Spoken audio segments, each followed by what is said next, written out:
talking? It's an interview. It's a television interview that involves a microphone.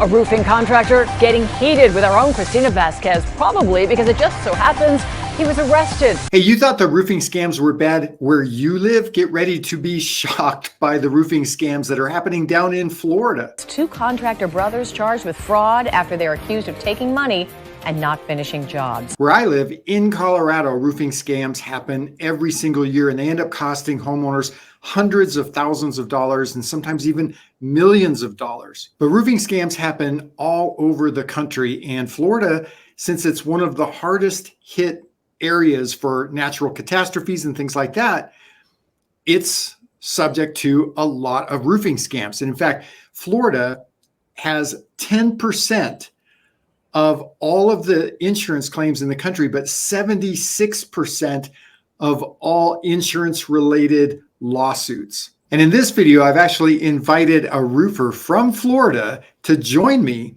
so that way we can talk about the roofing scams that are happening down there in Florida, but not even just in Florida, but what we're seeing all over the country. That way we can warn you as a homeowner, regardless of where you live, so you don't end up being a victim of one of these roofing scams. All right. Hey, Derek. So what I'd like to do is kind of work up to what you see as one of the most common roofing scams down there in Florida. But before we get there, let's talk about like maybe two or three others that you're seeing happening down there. So when you say roofers, I find that what makes the news usually is it's not roofers, it's scammers. So down here, we get a lot of stuff on the news where this person has taken money from this elderly couple, or this guy has claimed to be a public adjuster and asked the homeowner to write him a check directly. These are all scams that happen every day down here, but it ends up not being roofers. So what I think people should be more cautious about is tactics. And when you say lawsuits, lawsuits and insurance, I've always found that it's these sales tactics of the roofing company coming to the homeowner, promising them a free roof, waiving deductibles, getting materials delivered before insurance even approves the claim, putting people on the hook to pay for their roofs, even when they made it very clear they only can afford it if insurance does it. Once they waive the deductible, they're willing to break that law. What else are they willing to do? In this I-Team follow-up, two Jacksonville-based roofing contractors are facing fraud charges, accused of collecting hundreds of thousands of dollars in deposits from homeowners, but never returning to do the work. Yeah, okay. So walk us through that, right? Because we have the same kind of law here in Colorado, but that law doesn't exist in every state. Right. So what's wrong with a roofer paying a deductible? So it is written into law here.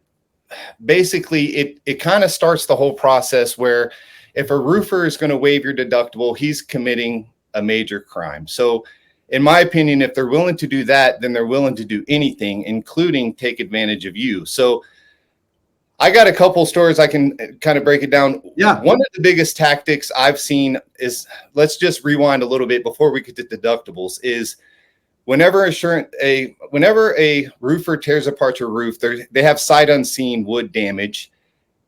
They're going to charge you for that wood. So they'll give an estimate, and even comparative to ours, we've had customers go with another roofer. The roofer does the work, and by the time they're done, they send them a bill for, let's say, well, this is a customer that had called me, over $4,000 worth of woodwork. So that just okay. In addition to the work for the roof. Right. So the reason I backed up is because they're going to waive the deductible. So they're going to pay $1,000, $2,000, sometimes up to $6,000, depending on the type of insurance you have in your deductible. They waive that. So they're going to come back and charge you for more wood than they actually used and show you photos that they used the wood. Whether they did or not, we can't say. But the fact of the matter is, you're going to pay that deductible. They're going to break the law. The whole thing's going to happen. And if you don't pay, they're going to put a lien on your house. So that's a common tactic down here for people to get them to sign their little piece of paper so that the job moves forward. I think that's a great point. And we tried to raise that point on our channel several times, is when you have a roofer that says that he's going to pay your deductible, especially now with deductibles getting higher and higher, he's got to make that money back somewhere. And he's going to make that money back somewhere, because you can't stay in business just giving away $1,000 or $2,000 of pure profit. So it's got to come from somewhere. So scam number one, you think, is paying deductibles. I would say, and then change orders to make up the money. Yes. So they're either going to, I've actually seen them by customers calling us back to say they didn't use us, but they wanted our advice. This has happened twice, where they were making up for the shortcomings in an estimate and making sure they got their money in the end for charging for wood. So they're going to charge $110 per sheet of plywood, or they're going to charge $250 per sheet of plywood. And then all of a sudden a 1x2 is costing you $40 a linear foot. Just things like that are happening. And it, like I said, it's more of a tactic than it is a scam. But at the end of the day, that's pretty shady. And that's, if it's not upfront pricing, in my opinion, that's a scam. I turned around, I looked down between our houses, and there was a ladder up against my roof, and there was a guy about to step onto the roof. And I said, "Hey, what are you doing?" Okay, what's another one? As we're building up to what you think is the granddaddy of them all, what's another one? So the granddaddy of them all, I would say it goes back to tactics. So even if they don't waive the deductible and you sign up with this person, they're always going to be pushing to say, we can get you a free roof. You had mentioned lawsuits. So as soon as insurance denies the claim, which happens, we all know it happens because the insurance pressured you, the roofer pressured you to file a claim with insurance that may not have been legit. He just wants you to do it with the chances and statistically that they might come back and say it's approved. Florida makes up 10% of all insurance claims nationwide, but we are 76% of lawsuits nationwide. So once that's done, they deny it. The insurance company is coming to the homeowner and saying, don't worry, they deny every claim. It's not a big deal. This is normal. We're going to sue them. So then they have an attorney. Wait. The roofer is saying that they're going to sue them? Yes. This is a normal practice where literally the salesperson tells the homeowner, don't worry, we will sue insurance. It's a normal thing down here where people roofers sue insurance. And is that because of an assignment of benefits in the contract? So, assignment of benefits in Florida are now illegal. So people are using a direction to pay. So it's a similar contract, but it doesn't have as much power as an assignment of benefits. So roofers that have abused assignment of benefits to the point where it's literally law, you cannot use assignment of benefits. It's over. But in the direction to pay, they're writing different things where they can talk to insurance, but all the benefits won't just be assigned. It's all based on the estimate. So sometimes insurance will put the contractor's name on the check. Other times it'd just be the homeowner and the mortgage, if there's a mortgage on the home. So once they sue the insurance, now all of a sudden they've kind of lost interest in your job, but the attorney's working on it. You're tied up in litigation. There's a lawsuit going on, suing insurance. Everything's in limbo. I've heard of it. Then the roofers coming back to the homeowner, putting pressure on them. Let's just go ahead and do the roof. And they're going to sue. We're going to get the money. Don't worry about it. Trying to move the job forward. But in the end, if none of that works out, the person financially responsible for that roof is the homeowner. Is the homeowner, the one that signed the contract, right? So yeah, we can say it's a sales tactic or we can say it's a scam. And I would say based on Tallahassee writing law, trying to prevent all of these things from happening, it is a scam. And roofers that are participating in this are really to blame. And a lot of people would say they're to blame for our crisis with homeowners policies, for sure. Yeah. Now I would say that is the biggest deal. And that is, some would argue to say that we do see a lot of claims. You know, we're the highest in the nation on wind and hail claims because we're the thunderstorm capital of the U.S., the lightning capital of the U.S. So we're no stranger to claims. And then hurricanes hit us as well. So we're no stranger to claims. But for you to say that we're the highest in lawsuits, I mean, you can look at it both ways. Insurance is denying claims that should be approved. I'm sure that happens. Yep. If we just look at percentage, there's no way that many denied claims are legit. They're just suing just getting it tied up in litigation anyways, regardless of what damage is on the roof. So now you mentioned something earlier that I kind of want to go back to. Okay. Because it sounds like something that's really, really important. And I don't want us to just kind of overstep this. Right. But you mentioned roofers getting materials delivered to the house before the claim is even approved. Yes. Expand on that a little bit. Okay. So now you have to forgive me. I'm not an attorney, but from what it seems like to me, I would say that you can start your mechanic lien based on the fact that materials were delivered. So you don't really have much power except for a paper that has a signature and an agreement. And mind you, a lot of times on that agreement, because insurance hasn't written the dollar amount on to say what the claim is worth, a lot of times they'll agree to agree. So that means there's no dollar amount on this contract that of course are signing. So you have materials delivered to your house. I think that they might do it as a tactic to kind of like lock it in and make you feel like this is happening. Yep. But in all reality, on my side, I would say it probably gives them more leverage on lien law and mechanic liens. I'd have to ask an attorney. I've never asked that, but there has to be a reason to deliver materials so early, before it's even approved. Just assuming the sale, assuming that no matter what, it's going to happen. Hey, if you feel like you've been the victim of a roofing scam or a shady tactic, leave a comment in the comments section down below. Let us know what happened and how it all ended for you. And we'd love it if you would be a guest on our YouTube channel so we could talk to you and let you tell your story. David B. Taylor was at times combative. Here is Put your put finger in my face. Why You're you very- put something in my face? Here, give me this. Well, here's something that happens here. I've probably talked to at least half a dozen homeowners that have told me that they've been in this situation. Now, it's not the kind of thing where the materials are delivered before the claim is even approved, but it's, they'll sign a contingency agreement or there's other names for it, but they'll sign one of those documents. And then if the homeowner starts to get an uneasy feeling about the roofer and they want to back out, then the roofer starts threatening them with a 20 or 25% cancellation fee. Yes. Which is what happened to the other fella that, I interviewed who was down in Carolina or something. Okay. And so I can see that being a situation like what you're talking about, where they're going to go to the homeowner and be like, well, we've got materials on your roof. Yeah. They're going to charge us 20 to 25% restocking fee. So you may as well go ahead and do it. Otherwise, I'm going to charge you that and you're not going to get a roof. Yes. And I've actually seen that. We've actually had people call us to ask just our advice on what they can do, what steps they can take. Because one of the jobs I'm referring to, they had materials on their house. They had dealt with all of this red flags. And they were to the point where they didn't trust the roofer.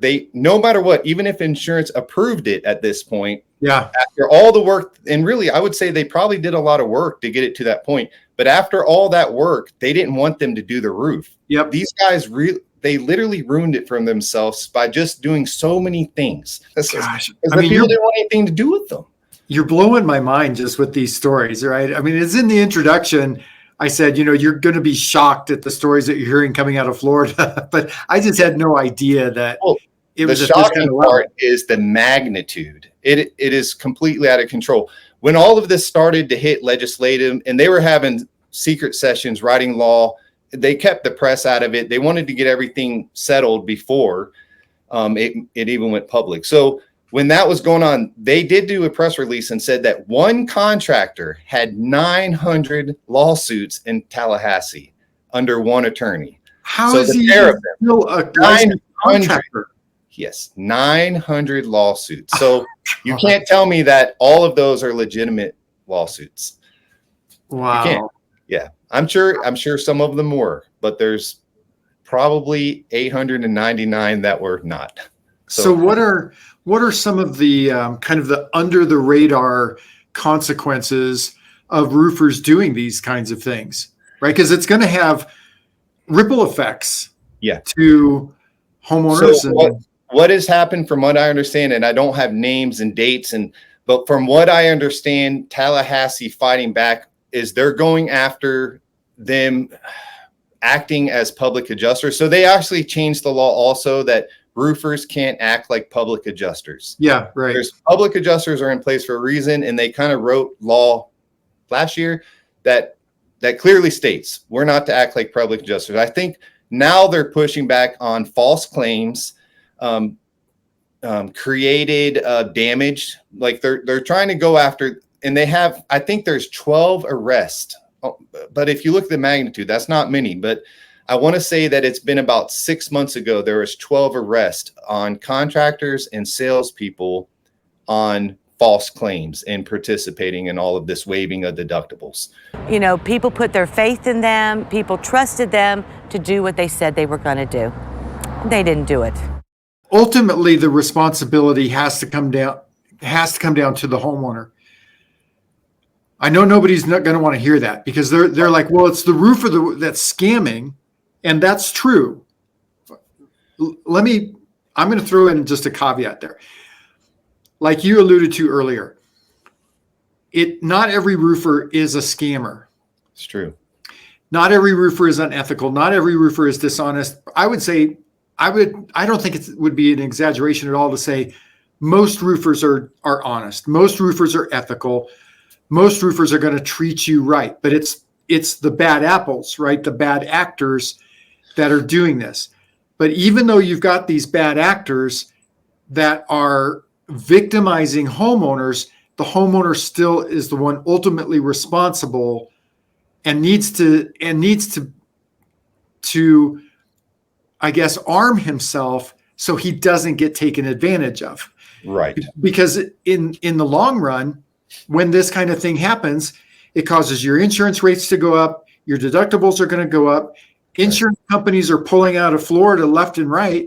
That's been a problem. And it's because they're tired of paying all these costs and dealing with all the lawsuits. Yeah. So one of the most shocking piece of law that came in. So now we have a law in place because of this. Now, because of the bad guys in our industry, if your insurance company denies your roof and you have legitimate damage, and let's just say you hire an attorney to sue insurance, now it is law that insurance does not have to pay your attorney. Are you serious? Even if they're proven in court to be in the wrong, that they don't have to pay your attorney fees, because that was one of the biggest expenses that these insurance companies are dealing with is paying attorney fees, which has also been very inflated. So the bad players aren't just the roofers. It's also the attorneys that are participating. Oh my gosh. Because I mean, how much more obvious can it be that you've just de-incentivized anybody from wanting to sue you? Right. So with the cooperation of the government. Right. So you get a settlement for $20,000 to fix your roof.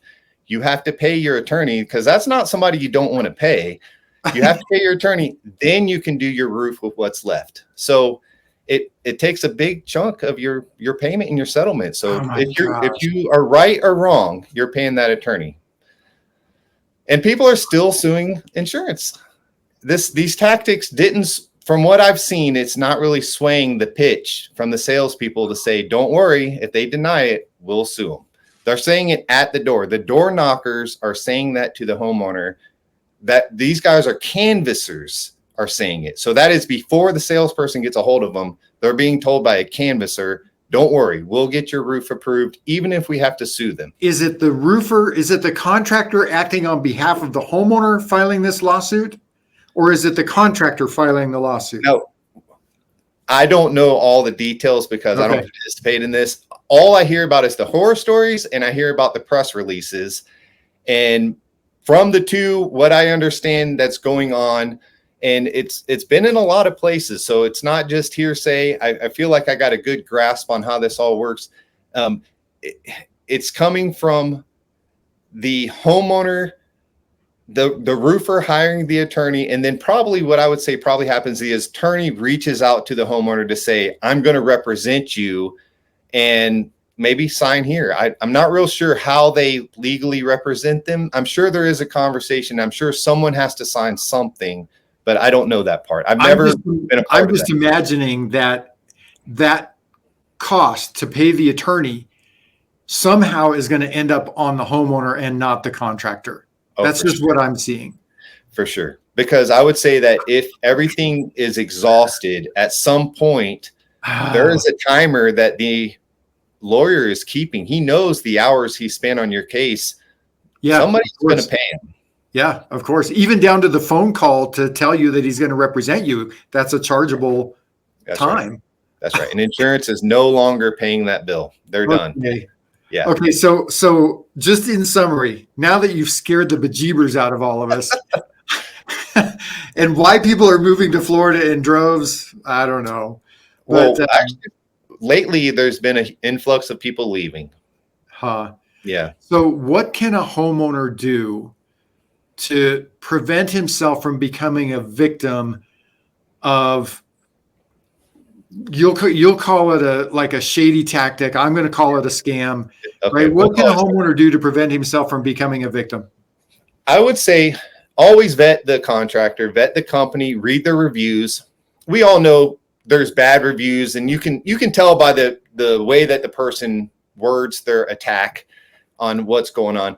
But just kind of read through them, because typically when something goes on with this, you'll see in the review someone mentioned that they're tied up in litigation. They can't do anything. Their roof needs to be replaced. They've put 7 tarps on the roof and those are failing. It's going to be there. It's going to be there somewhere.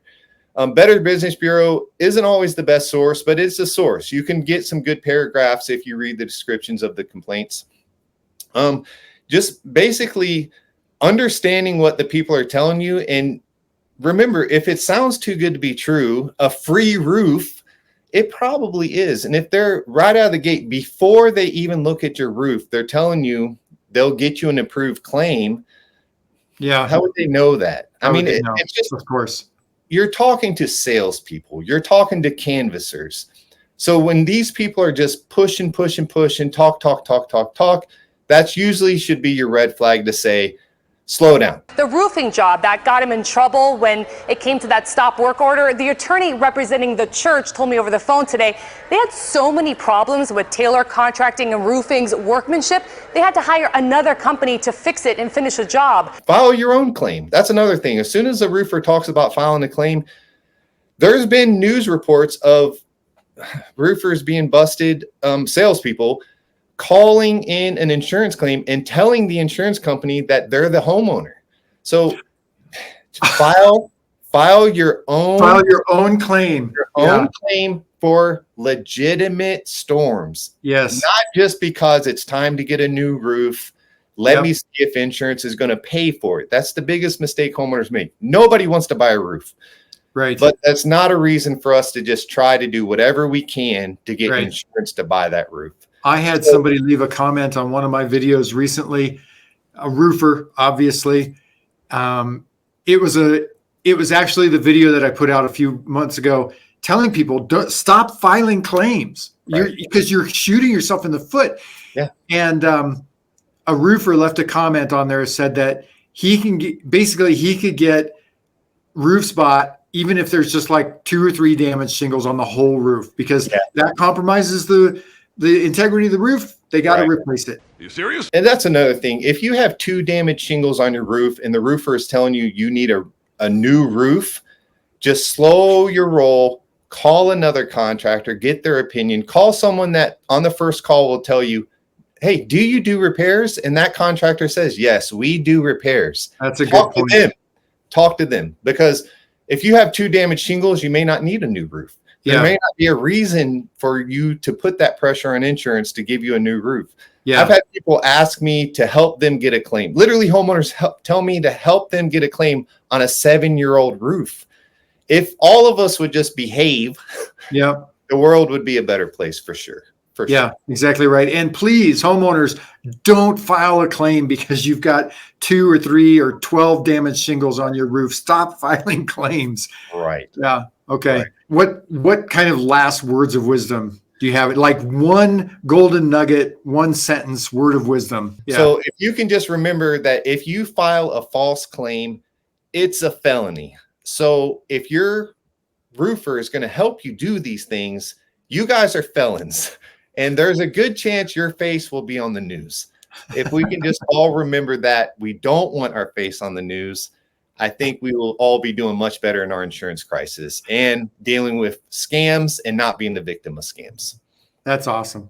Hey, if you want some information about what you need to do before you hire a roofer, click this video right up here. And if you want to geek out on a bunch of information about roofing scams, this is the playlist for you right here.